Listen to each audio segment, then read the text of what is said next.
सच्चे मन और दिल लगाकर कोई भी काम किया जाए तो सफलता कदम चूम लेती है। हरैया विकासखंड के ग्राम पंचायत हरैया ग्राम प्रधानपति ने अतुल राय ने अपनी मेहनत और लगन से सफलता की एक ऐसी कहानी गढ़ी है कि प्रधान की मेहनत ने गांव में विकास के नए आयाम गढ़े हैं। प्रधानपति अतुल राय ने गांव के लोगों के सुख दुख में शामिल होने से लेकर उनकी पेंशन आवास आदि बनवाने के लिए अपने लोगों के साथ मिलकर रात दिन एक कर दिया। अब गाँव की हर सड़क चमाचम है, पानी की कोई दिक्कत नहीं है। प्रधानपति ने गाँव की तस्वीर ही बदल दी है। वहीं मीडिया से बातचीत करते हुए प्रधानपति अतुल राय ने बताया कि मैं जब प्रधान नहीं था तब से ही मैं अपने गांव के बारे में और गांव की तस्वीर बदलने के बारे में सोच रहा था। गांव के गरीबों को सम्मान देने व गांव के बेरोजगार पड़े लोगों को रोजगार देने के बारे में सोच रहा था। जब मेरी पत्नी ग्राम सभा की नवनिर्वाचित ग्राम प्रधान बनी तो उसके बाद से लगातार मैं गाँव में विकास कर रहा हूँ। गाँव के लगभग 50 लोगों को रोजगार देने के साथ गाँव के लिए 2 सामुदायिक शौचालय, interlocking, 50 solar light, 175 street light, गाँव में 75 लोगों को बैठने के लिए कुर्सी, साथ ही 2000 पौधारोपण और लगभग 300 पेंशन देने का कार्य किया है। प्रधान ने बताया कि आने वाले समय में गाँव के लिए अमृत सरोवर योजना का कार्य कराया जा रहा है। मनरेगा पार्क, ओपन जिम, गौशाला, पुस्तकालय, मिनी सचिवालय, ये सभी कार्य कराए जाएंगे।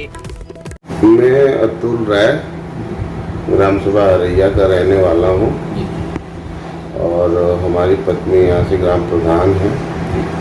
मैं भारतीय जनता पार्टी जिला आर्थिक प्रकोष्ठ का सह संयोजक हूँ। ये आजमगढ़ जिले में एक हरैया ब्लॉक है। हरैया ब्लॉक अंतर्गत एक राजस्व गांव है हरैया और ये लगभग 12,000 आबादी वाला गांव है और इसमें 18 पूर्वे हैं जो विभिन्न नामों से जाने जाते हैं। दूसरी चीज की 30 साल बाद हमारे ग्राम सभा में कोई सामान्य प्रधान हुआ है। इससे पहले हमारे ग्राम सभा के श्री बिरजा राय जी थे जो कि 1990 के करीब निर्वाचित हुए थे। इसके बाद सीटें संभालने नहीं और अन्य कारणों की वजह से ये जो है। अच्छा, आज़ादी की बात से पहली बार आप इस गाँव प्रधान बने हैं? नहीं, आज़ादी के बाद से पहले तो प्रधानी का इलेक्शन आप लोगों को पता है कि कैसे होते थे। लेकिन पंचायती राज व्यवस्था जब आई उसके बाद बाबू बिरजा राय थे, उसके बाद हमारे ही ग्राम सभा के रामवृक्ष जी गौतम थे, इसके बाद 2 और थे। इसके बाद जो है हमारी पत्नी यहाँ से 2021 में निर्वाचित हुई। अच्छा, जैसे कहा कि लोग कहते हैं कि विधानसभा और मेंबर ऑफ पार्लियामेंट अब ठीक है, लड़के जीता जा सकता है, लेकिन गांव सभा की प्रधानी बड़ी डिफिकल्ट होती है। तो ऐसा नहीं है, कोई भी काम है तो हर काम को अगर अपने अपने तरीके से देखा जाए तो। और हमारी ये सोच थी कि कोई काम ऐसा किया जाए। जैसे मेरी पढ़ाई गांव में हुई, फिर मैं मऊ पढ़ा, फिर इसके बाद बनारस गया, बनारस से फिर मैं दिल्ली गया और दिल्ली में मैंने अपनी पढ़ाई कंप्लीट की। उसके बाद हमने वहाँ पे जैसे मैं बॉम्बे भी गया, बेंगलोर गया, कलकत्ता गया, हर लगभग स्टेटों में मैं जाता रहा और मैं उसको अपने मन में बैठाता रहा कि भाई यहाँ की ये व्यवस्था है, यहाँ की ये व्यवस्था है। फिर मैं अपने गांव आता था, फिर सोचता था कि क्यों गांव को भी तो इस तरह बनाया जा सकता है, गांव में भी मूलभूत सुविधाओं को दिया जा सकता है। तो हमेशा एक मन में कसक रहती थी कि कभी कभी मौका मिलेगा तो बड़ी जगह पे नहीं, कम कम छोटी जगहों पे जैसे अपने ग्राम सभा में ही इस कार्य को किया जा सकता है। जैसे कि बहुत सारे कार्य होते हैं जो कि मैं आपको, आपने जब आप आए तो अभी मैं आपको सब चीज़ दिखाता हूँ, बताता हूँ। और तो लगभग कि आपको ग्राम प्रधान बने 1 साल हो गया है, तो आप ऐसे 1 साल में लगभग कितने कार्य किए गाँव में? देखिए 1 साल तो लगभग, हाँ 1 साल 1 महीना हो गया। सबसे पहले तो जब हम यहाँ पे निर्वाचित, हमारी पत्नी निर्वाचित हुई, जब हम लोग यहाँ पे आए तो इस समय हमारे देश में और प्रदेश में, जिले में कोरोना जैसी महामारी से हम लोग पीड़ित थे। तो सबसे पहले इलेक्शन के ही टाइम से हम लोगों ने यहाँ पे कोरोना जैसी महामारी से निपटने के लिए और उससे लोगों को सुरक्षित करने के लिए यहाँ पे साफ सफाई और यहाँ पे छिड़काव, दवाओं का वितरण और लोगों को ऑक्सीजन की व्यवस्था, हॉस्पिटल ले जाने की व्यवस्था, तमाम ऐसी काम हम लोगों ने स्टार्टिंग में ही किया। जैसे कि हमने एक एम्बुलेंस की भी सेवा अपने गांव में दे रखी थी, ऑक्सीजन कंसंट्रेटर भी हमने अपने गांव में ला के रखा हुआ था, ताकि इमरजेंसी में कोई ऐसी चीज़ न हो कि आदमी उसके बिना तड़प के दम तोड़ दे। उसके बाद जब हम निर्वाचित हुए तो सबसे पहले हमने अपने गांव में, हमारे जैसे कि हर जगह पे एक नियमानुसार एक गांव की मीटिंग होती है, उसमें गांव के सदस्य और ब्लॉक जो हमारे गांव के सेक्रेटरी होते हैं, लेखपाल होते हैं और संबंधित जो भी पदाधिकारी होते हैं, उनका एक मीटिंग होता है। और उसके बाद हम लोग पूरे साल की एक कार्य योजना बनाते हैं। उस कार्य योजना के अंतर्गत गांव में हमें एक साल क्या करना है, कहाँ रोड बनाने हैं, कहाँ नाली बनाने हैं, कहाँ पे छिड़काव करने हैं, कहाँ पे स्कूल का सुंदरीकरण करना है, कहाँ पे पौधारोपण करना है। तो ये सब योजनाएं एक साल में बनती हैं और फिर इसको हम लोग धीरे धीरे पूरे साल इसको क्रियान्वित करते हैं। सबसे पहले हमने अपने गांव में कुछ पुरों में जो वहाँ पे बिल्कुल आने जाने का रास्ता नहीं था, जैसे एक बगल में है अनुसूचित बस्ती है पकठौली, तो उसमें हमने सीसी रोड, फिर इंटरलॉकिंग, इसके बाद एक सुरजनपुरा है अनुसूचित बस्ती, उसमें वहाँ पे भी बहुत ज़्यादा मतलब पिछला कभी कोई कार्य ही नहीं हुआ है समझिए। तो फिर हमने वहाँ पे इंटरलॉकिंग का कार्य करवाया। और फिर इसके बाद जैसे हमारा ये हरैया के बस्ती है, इसमें सबसे बड़ी समस्या नाली की थी। सब लोगों के पानी जो है एक दूसरे, इनके दरवाजे के पानी इनके दरवाजे, इनके पानी इनका दरवाजा इनके पानी, तो पानी का निकलने का कहीं रास्ता नहीं था। तो इसके बाद हमने नाली के पर ध्यान दिया। फिर नाली का कार्य हमने 3, 4, 5 जगहों पे, जो कि बहुत काफ़ी मुश्किल था, उसको निकाल के हमने नदी तक पहुंचाने का काम किया। इसके बाद सबसे बड़ी चीज़ था कि जब हम यहाँ पे पेड़ों की कटाई अंधाधुंध होती थी, पहले हम लोग देखते थे कि हमारे बगीचों का भरमार रहता था। यहाँ देने के बाद सारी जमीन इसी तरह पड़ी। फिर हमने यहाँ पे 2000 पिछले साल 2000 पौधारोपण का कार्य करवाया।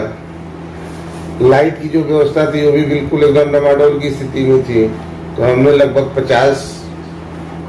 50 से 60 जो है सोलर लाइट और लगभग 150 स्ट्रीट लाइट। इसके बाद जो बैठने की व्यवस्था होती है, चेयर वगैरह, फिर गांव की साफ सफाई, इसके बाद जो गांव में कूड़े करकट निकलते थे उसको बाहर ले जाने के लिए ठेला, रिक्शा, इस सब की व्यवस्था हमने गांव में ही किया, ताकि हम भी, जैसे शहरों में होता है कि भाई हमारे गांव का कूड़ा जो है बाहर निकल के फेंका जाए, उसके लिए हमने डंपिंग पिट का निर्माण करवाया, ताकि जो भी कूड़े गांव के निकल रहे हैं उसको ले जाके हम वहाँ पे स्टोर करके उसको डिस्ट्रॉय कर सकें।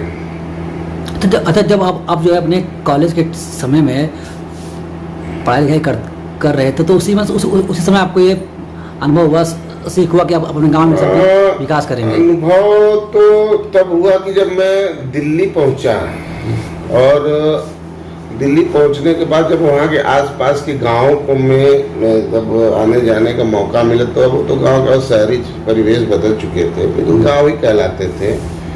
तो ये मन में रहता था, क्या हमारा गाँव ऐसा नहीं हो सकता, क्यों गाँव को ऐसा नहीं बनाया जा सकता। एक मन में एक टीस सी थी कि नहीं, अगर कभी कुछ ऐसा मौका मिलता है, चाहे जिस क्षेत्र में मिलेगा, चाहे तो गांव में ही मिला, तो हमने कहा गांव में मिला तो गांव को कोई ऐसा कर दे कि ताकि ये लगे कि हम भी शहर की तरफ अग्रसर जो हो रहे हैं, लोगों का आकर्षण गांव की तरफ हो। वो मूलभूत सुविधाएं जैसे कि बिजली, पानी, शुद्ध जल, शुद्ध हवा, शुद्ध वातावरण गांव से अच्छा कहाँ आपको मिलेगा।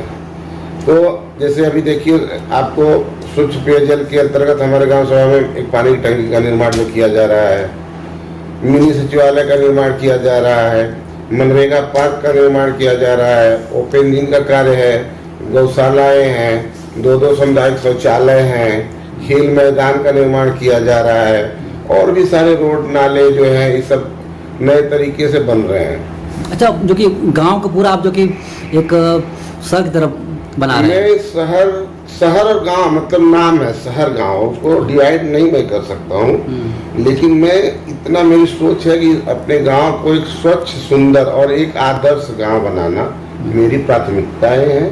और मैं इसको कोशिश रहेगी कि मेरे गांव में मेरा जो गांव है ये स्वच्छ सुंदर और आदर्श गांव हो और एक मॉडल गांव के रूप में इसको देखा जाए। अच्छा, जो कि एक बात है आजकल देश और से लेकर प्रदेश तक जो कि एक मुद्दा बहुत बड़ा चल रहा है रोजगार का। तो मान लीजिए कि अगर जैसे कि अब मोदी जी भी कह रहे हैं कि हर गांव में जो कि लोगों को रोजगार मिले, तो आप जो कि रोजगार को कैसे देख रहे हैं और अपने गांव में किस तरीके से लोगों को रोजगार दे रहे हैं? देखिए, मोदी जी की जो योजनाएं हैं जो और जो कह रहे हैं बिल्कुल सही। और गांव, देखिए हमारा जो गांव है, गांव समझिए, गांव जैसे शहर से सटा गांव, तो जो सटा गांव तो जाके वहाँ पे शहर में लोग अपना आजीविका पर चलाते हैं। जैसे कोई ठेला का लगा रहा है, कोई कुछ बेच रहा है, कोई जाके नौकरी वहाँ कर रहा है, फिर शाम को अपने गांव में ही आ रहा है।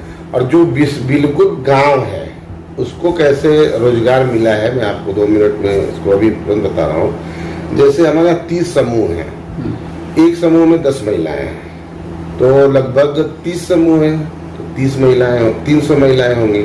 अब इन महिलाओं को गवर्नमेंट की तरफ से पैसा दिया जाता है कि आप अपना स्वरोजगार उत्पन्न करें। जैसे कोई सिलाई, कटाई, बुनाई, अचार बनाना, पापड़ बनाना, नमकीन बनाना, बहुत सारे आइटम हैं, गुलदस्ते बनाना, और तो ये तमाम महिलाएं ये सब अपना काम कर रही हैं।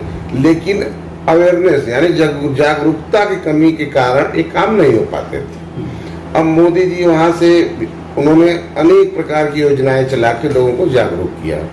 अब जैसे हमारे यहाँ पानी की टंकी का निर्माण हो रहा है, इसमें लगभग 15 लोगों को ग्राम सभा की तरफ से काम दिया गया। इसके बाद अभी स्वच्छता अभियान के तहत कम से कम 10 लोगों को रखना है, क्योंकि घर से कूड़ा को उठाना है। 18 पूर्व आया तो एक आदमी तो संभव नहीं है कि वो लेके जाएगा, आबादी 12,000 की है, तो उस कूड़े को उठाना है, फिर ले जाके उसको जो वहाँ पे कूड़ा घर है उसको वहाँ पे डंपिंग करना है। इसके बाद फिर तीसरे क्रम में जो आ रहा है, गौशालाएं जो बन रही हैं, गौशालाओं की देखभाल करने के लिए वहाँ पे आदमियों को रखा जा रहा है। तो ये जितने भी आदमी रखे जा रहे हैं ये गवर्नमेंट की योजना के अंदर रखे जा रहे हैं। और तीसरी सबसे बड़ी इनकी योजना है जो कि मनरेगा। हर परिवार को जो कि जिसके पास मनरेगा कार्ड है उसको 100 दिन का रोजगार गवर्नमेंट की तरफ से दिया जा रहा है। तो लगभग 250 से 300 लोग हमारे गांव में इससे भी लाभार्थी हो जाते हैं। और भी जैसे चीज़ों में कुछ लोग करना चाहते हैं तो स्वरोजगार के रूप में अपना कुछ दुकानें खोल लें, कुछ और काम करें। तो इस तरह लगभग सब लोग काम कर रहे हैं। मतलब सरकारी योजनाओं का आप अपने पूरे गांव में सबको लाभ दे रहे हैं बढ़िया से? जी, लाभ हम तो दिलवा रहे हैं, दे नहीं रहे हैं। जैसे हम प्रधान हैं तो हमारे द्वारा जितनी जागरूकताएं होती हैं हम लोगों को बताते हैं और मतलब घर घर पहुंचाने की कोशिश है कि आप लोग इसको पूरा मतलब जागिए, समझिए और इस चीज़ को करिए। तो लोगों में काफ़ी उत्साह है, लोग बड़े मतलब जोश के साथ इसको कर भी रहे हैं और साथ भी दे रहे हैं। अभी जैसे क्या है कि स्वच्छता एक हमारा मेन लक्ष्य है कि हम अपने गांव से कुछ संचारी रोग को भगाएंगे। जैसे कि साफ सफाई, कूड़ा करकट, ये जो है सब हमारे आसपास नजर नहीं आएंगे। तो हम लोग इसके लिए विशेष अभियान चला रहे हैं। उसके तहत हम लोगों ने टीम गठित करके छोटी छोटी टीमों को गांव गलियों को साफ करने की व्यवस्थाएं कर रहे हैं। ठीक सर। नहीं, अच्छा, आप अभी जो कि गांव के ग्राम प्रधान प्रतिनिधि हैं, तो आप अपने गांव के लोगों को क्या संदेश देना चाहेंगे? देखिए, हम अपने गांव के लोगों से बस यही रिक्वेस्ट और प्रार्थना करना चाहेंगे कि आप हमारे गांव को आदर्श गांव बनाने में सहयोग करें और आप लोग अपने घर के कूड़े करकट को जो कि एक डंपिंग पिट या जो भी डस्टबिन की व्यवस्थाएं दी जा रही हैं उसमें डालें और हमारे जो भी सफाई कर्मी हैं उनका आप सहयोग करें ताकि गांव को हम अपने एक आदर्श सुंदर और मॉडल गांव बना सकें।